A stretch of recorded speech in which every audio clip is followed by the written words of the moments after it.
No, welcome back to Learn Igbo channel. If you're new to this channel, my name is Yvonne Mbanefo, and in this video, we're going to learn 49 practical Igbo phrases for the bathroom and toilet.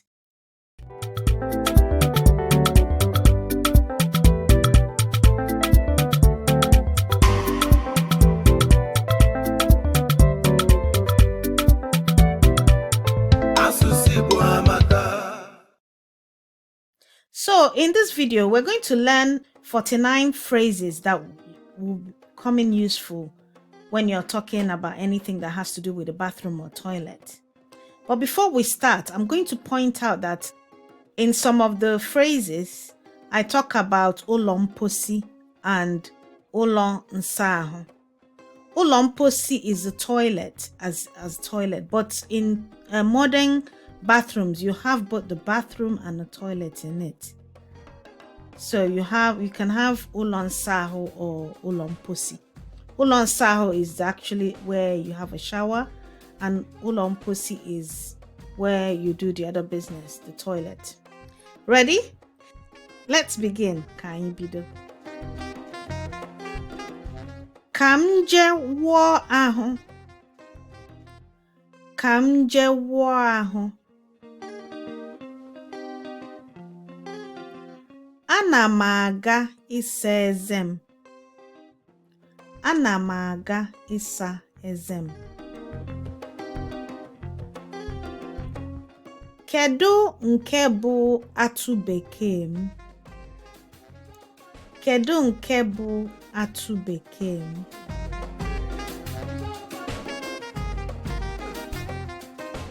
Ncha eze m agwụla. Ncha eze m agwụla.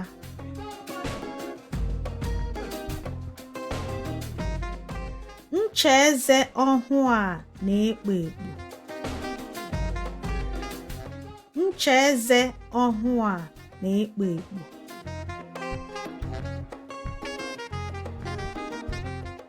Ekwesịrị m ịkpụ afụ ọnụ m.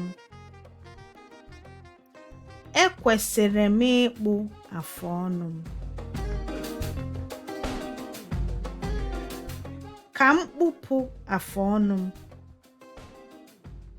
Ka m kpụpụ afụ ọnụ m.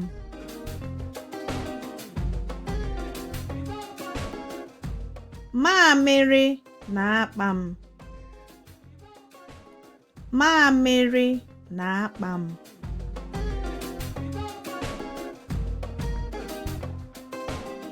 Mamịrị m na-acha oke odo odo. Mamịrị m na-acha oke odo odo.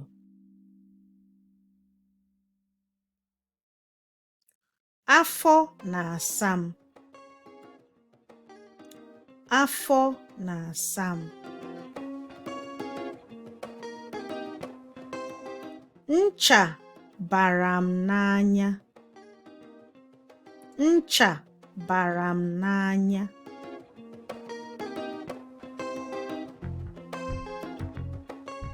Ala ụlọ mposi a na-amị amị. Ala ụlọ mposi a na-amị amị.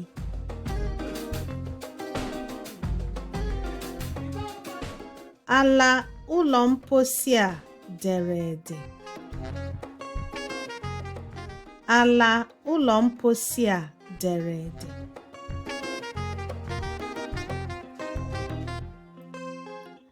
Kedu agụba m ji akpụ aja ụkwụ m? Kedu agụba m ji akpụ aja ụkwụ m?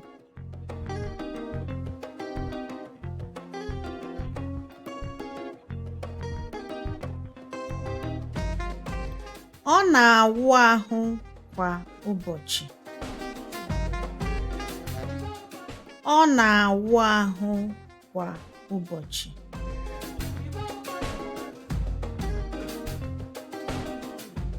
Ncha a na-esi isi ọma. Ncha a na-esi isi ọma.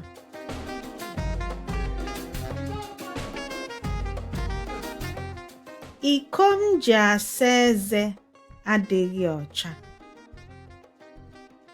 Iko m ji asa eze adịghị ọcha.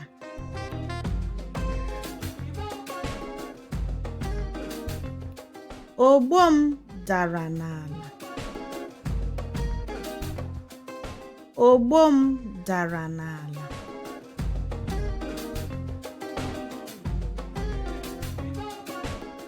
Were akwa mmiri a hichaa ahụ gị. Were akwa mmiri a hichaa ahụ gị. Akwa mmiri ndị a na-esi isi. Akwa mmiri ndị a na-esi isi.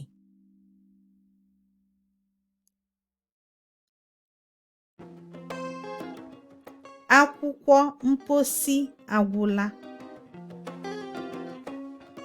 Akwụkwọ mposi agwụla.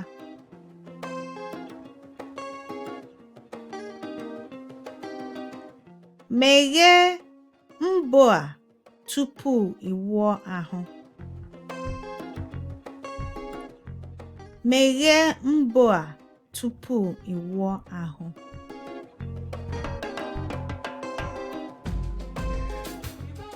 Uzu jupụtara n'ụlọ mposi a. Uzu jupụtara n'ụlọ mposi a.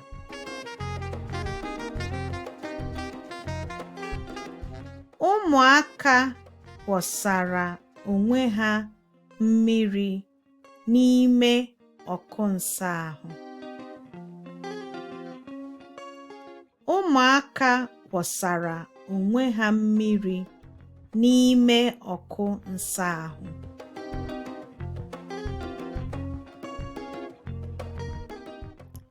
Ọkụ nsa ahụ a asụchiela. Ọkụ nsa ahụ a asụchiela.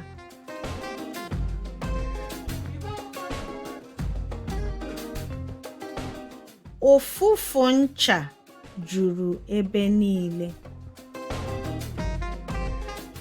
Ụfụfụ ncha juru ebe niile.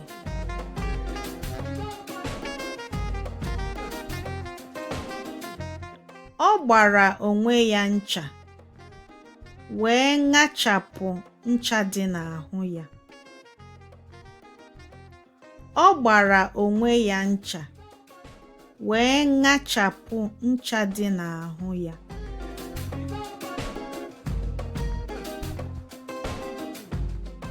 Ekwentị ya danyere n'ime ọkụ nsacha. Ekwentị ya danyere n'ime ọkụ nsacha.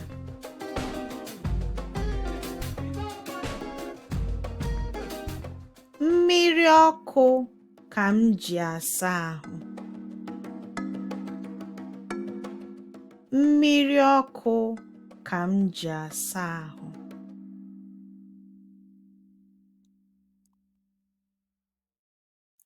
Enyo dị na ụlọ nsa ahụ a buru ibu.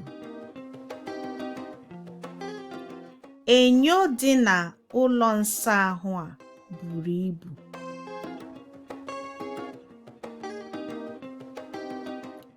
Ọ chọrọ ịnyụ nsị. Ọ chọrọ ịnyụ nsị.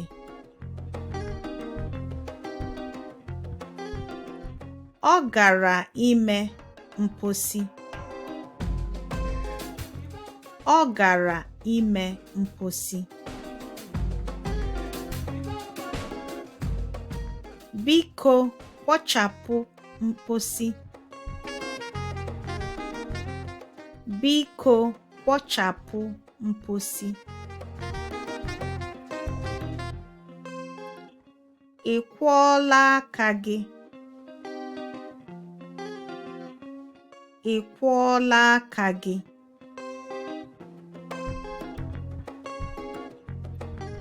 O ji ncha ntutu saa isi ya. O ji ncha ntutu saa isi ya. There's a little typo here, so this O here shouldn't have a dot. So o ji ncha ntutu saa isi ya. O ji nnukwu mvọ vọọ isi ya. O ji nnukwu mvọ vọọ isi ya.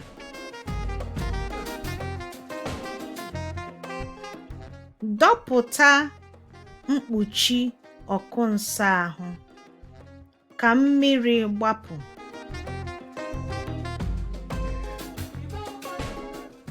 Dọpụta mkpuchi ọkụ nsa ahụ ka mmiri gbapụ.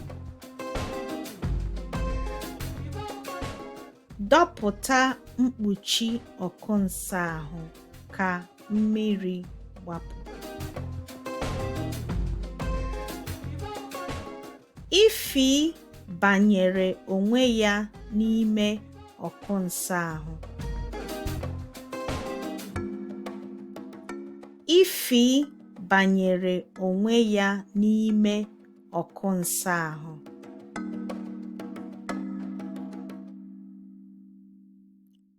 Okpofu na-eme m ka m wụọ ahụ. Okpofu na-eme m ka m wụọ ahụ.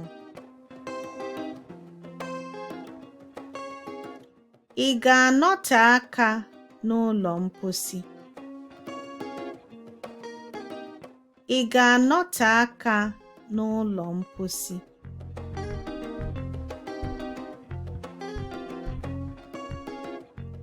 O ji ogbo wee kwoo aka ya.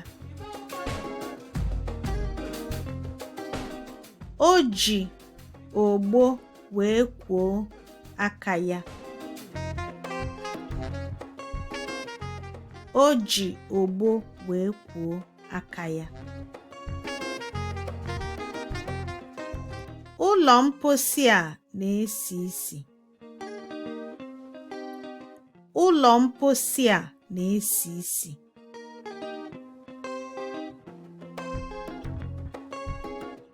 Biko kowe akwa mmiri gị ebe a. Biko kowe akwa mmiri gị ebe a.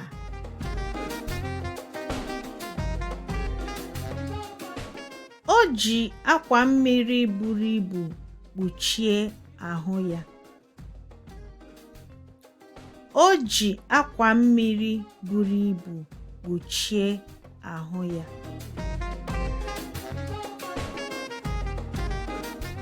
Ana m asa eze m kwa ụtụtụ na abalị. Ana m asa eze m kwa ụtụtụ na abalị.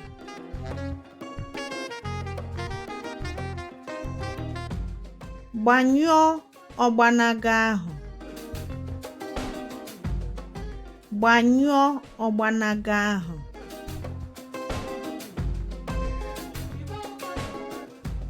Mmiri na-atapụta n'isi opi mmiri ahụ. Mmiri na-atapụta n'isi opi mmiri ahụ.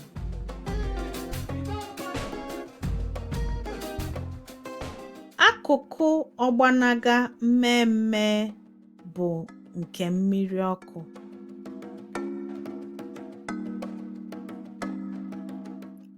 Akụkụ ọgbanaga mmemme bụ nke mmiri ọkụ.